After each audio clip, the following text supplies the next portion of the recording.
Всем привет! Я очень рада вас видеть. Наступила весна, и мне очень хочется поговорить о русских традициях, связанных с цветами. Поехали!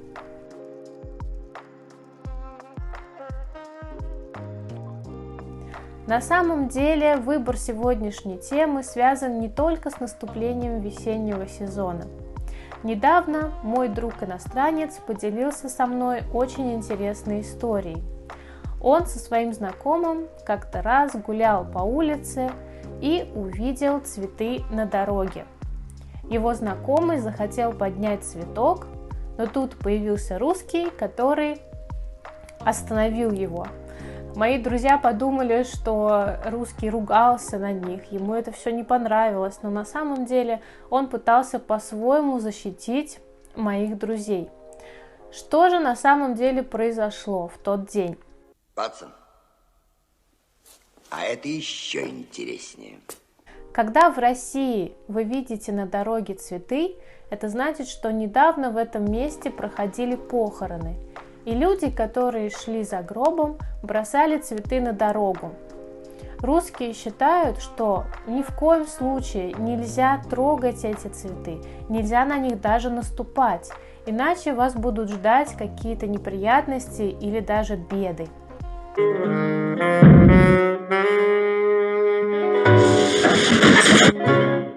Еще одна традиция, которая связана с цветами и похоронами. На похороны мы приносим четное количество цветов. Это очень важно. И наоборот, если вы хотите подарить цветы кому-то на день рождения или на какой-то праздник, вам обязательно нужно дарить нечетное количество цветов, иначе человек подумает, что вы желаете ему смерти. И давайте все вместе. Недавно был Международный женский день, и как раз символом этого дня в России является мимоза. Это очень красивые желтые цветы, которые растут на юге России, они не боятся холода. Кстати, почему-то все иностранцы думают, что русские не боятся холода, но это неправда, я настоящая мерзлячка. Мерзляк, мерзлячка, так мы называем людей, которые не могут терпеть холод. Конечно, на 8 марта в России дарят самые разные цветы, но почему-то именно мимоза является главным символом этого праздника в России.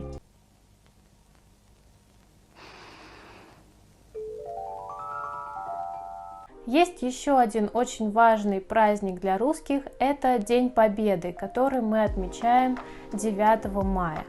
На День Победы мы дарим ветеранам, участникам войны красные гвоздики. Также мы их возлагаем к памятникам. Почему именно красные гвоздики? Дело в том, что они являются символом мужественности, решимости, которые как раз люди проявляли в те страшные времена. Поздравляю!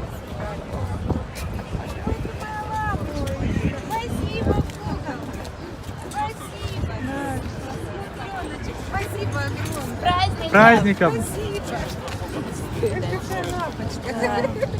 Молодец. А у нашей...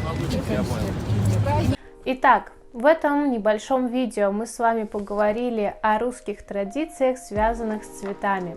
Если вам понравилось это видео, ставьте, пожалуйста, лайк, подписывайтесь на мой канал и, пожалуйста, пишите в комментариях, какие традиции, связанные с цветами, есть в вашей стране. Это очень интересно. Пока-пока!